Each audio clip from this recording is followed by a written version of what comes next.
Martin Scorsese doesn't waste any time grabbing the audience's attention in his 1990 mobster masterpiece Goodfellas. We begin with Henry, Jimmy, and Tommy taking a peaceful night cruise, only to be interrupted by a dying man pounding from the inside of the trunk. Under the taillight's red glow, Tommy and Jimmy brutally put the man out of his misery. And after this cheerful opening, we get the film's most iconic line. As far back as I can remember, I always wanted to be a gangster.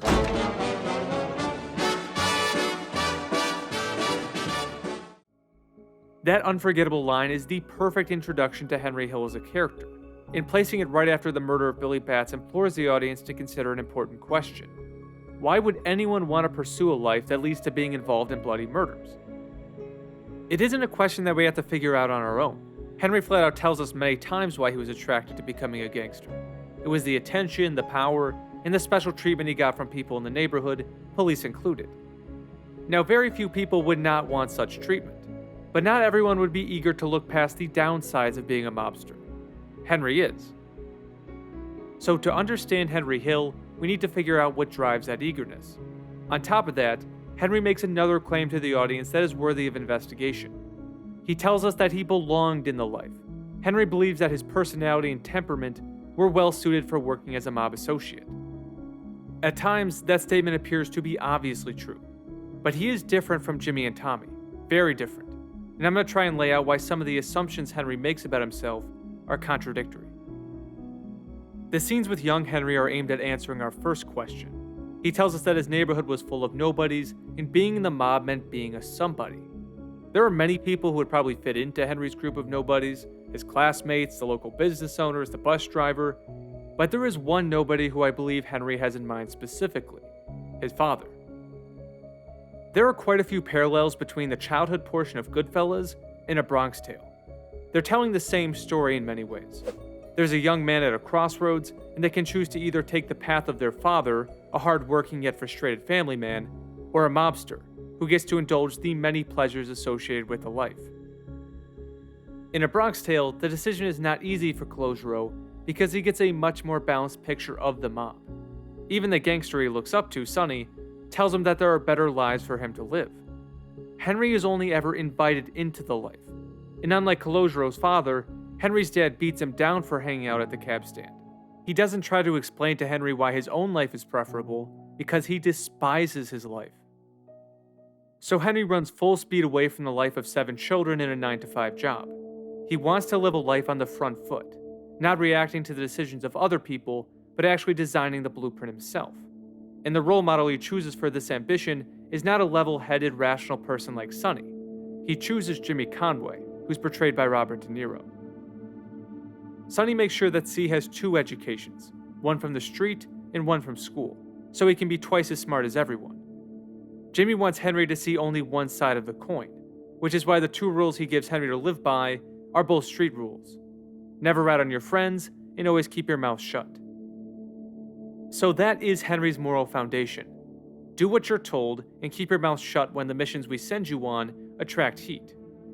And it never has to compete with an alternative moral foundation from his father.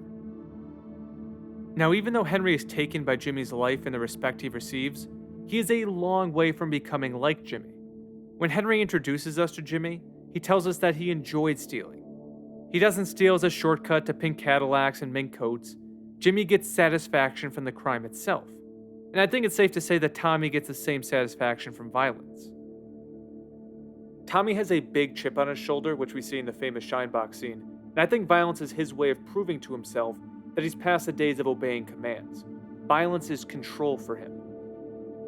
Henry does not take a similar enjoyment. In fact, his instinct when he sees people hurt is to help them. We see this early on when Henry tries to stop a man from bleeding out by covering his gunshot wound with aprons and is accosted for wasting them. The mobster then tells Henry that he needs to be toughened up. Obviously, if you're around violence 24/7, you're gonna be desensitized. Henry tells us that for the mob, shooting people was a normal thing, no big deal. And Henry himself is not afraid to beat the life out of someone, especially if he thinks he's been personally slighted. Karen's neighbor, for example. But with that said, his childhood instinct is never fully destroyed by the environment. When Tommy shoots Spider in the foot, Henry rushes over to stop the bleeding while everyone else just rolls their eyes like, why did this idiot just have to interrupt our game? And when Spider ends up getting murdered by Tommy, the look on Henry's face says 1,000 words. It's really the only time in the movie where he doesn't know what to say. He's at a total loss. And this brings us back to the question of, did Henry belong in this life? It's a complicated question in the sense that, what does it mean to belong? Is it a feeling? Is it the acceptance of other people in a particular community? I suppose we could say it's a mixture of the two. When times are good, when Henry gets to enjoy the social prestige that comes along with being a gangster, he certainly appears to belong. He's a confident, charismatic guy who has no problem interacting with extremely volatile, power-hungry men. It's when violence is committed against the weaker, more innocent players of the game that Henry begins to look like a fish out of water.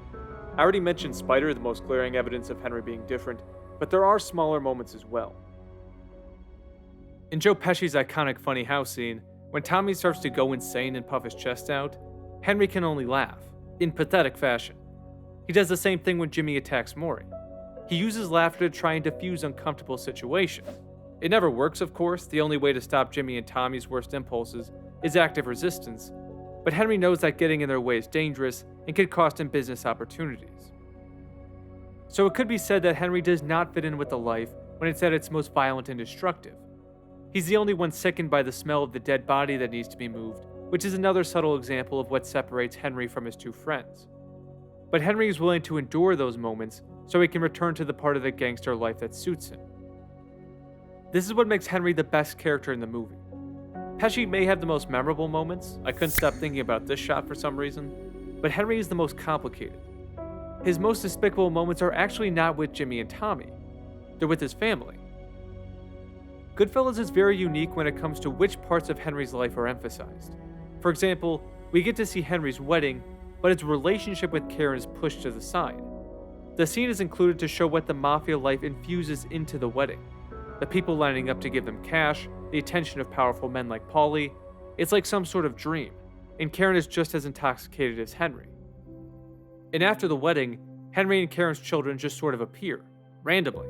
There is no scene of Henry holding his child for the first time, which should be the most important moment of his life, because like his marriage with Karen, all else is background noise in comparison to living the mafia high life. People have made the comment that Goodfellas glamorizes a life while The Irishman condemns it. Now, we do get to see Henry's cocaine-fueled meltdown, but I don't think those sequences show us the moral cost of Henry's decisions, the deeper consequences outside of bankruptcy and imprisonment. But there is one moment that I think does that. This image of Henry's little daughter watching her parents fight is an outlier. There's not another shot in the movie like it. She's confused, upset, and Henry brushes by her like she's not even there. This one moment sums up the worst part of Henry. He parties, he cheats, he's always away with his friends, and only expects his family to be grateful for the luxury he provides them. Henry projects his own materialistic values onto his family. If Karen gets a wad of cash every week, why is she complaining about my affairs? If the kids get to live in a big house, why should they care how often I'm around? This mentality makes it a lot tougher to root for Henry, despite his more sympathetic attitude towards those who are victimized by meaningless violence. Towards the end of the movie, Henry says, "When mob guys come to kill you, they come with a smile. They come for you when you're at your most weakest and in most need of help." Jimmy makes this reality very clear when he gets annoyed at Henry for worrying about Maury's wife, who's hysterical after the disappearance of her husband. They've both known her for a long time, but when she's at her most desperate, Jimmy just says, "What do you care about her?" Henry doesn't wait for Jimmy to extend that same compassion to himself. He goes to the FBI, becomes an informant, and as punishment, he's forced to live his father's life. 9-to-5 job, station wagon, no special treatment. And when he shuts the door to his new suburban home, it sounds like a prison cell closing. So Henry avoids death, but he's banished to a sort of purgatory, a fitting end for such a contradictory character. So what is there to take away from Henry's story apart from, don't do cocaine, kids? For one, I think Henry's life is a cautionary tale about learning from your parents. Nobody wants to repeat the mistakes of their parents, and Henry is right to try and avoid the angry life of his father. But his response is to live the complete opposite life. He doesn't recognize that satisfaction can be taken from being a dependable father and husband. That lifestyle just needs to be balanced out with his own desires in a healthy way. Nothing in excess, as the Greeks used to say. Henry only ever saw his family as a barrier to fulfillment. Secondly, a massive part of Henry's life revolved around his supposed friendships, Jimmy primarily. When Henry's in prison, he actually says that the worst thing about it is being away from Jimmy. But what becomes clear is that his friendships aren't really friendships at all. They're mutually beneficial associations. They hang out and have fun together, but once someone becomes a financial liability to someone else, they're tossed to the side of the road. It is a cliche, but you don't really know who your friends are until life throws you on the ground and they have a choice to either help you up or leave for the sake of convenience. The mafia life made choosing the former very high risk, so mass treachery was the inevitable result.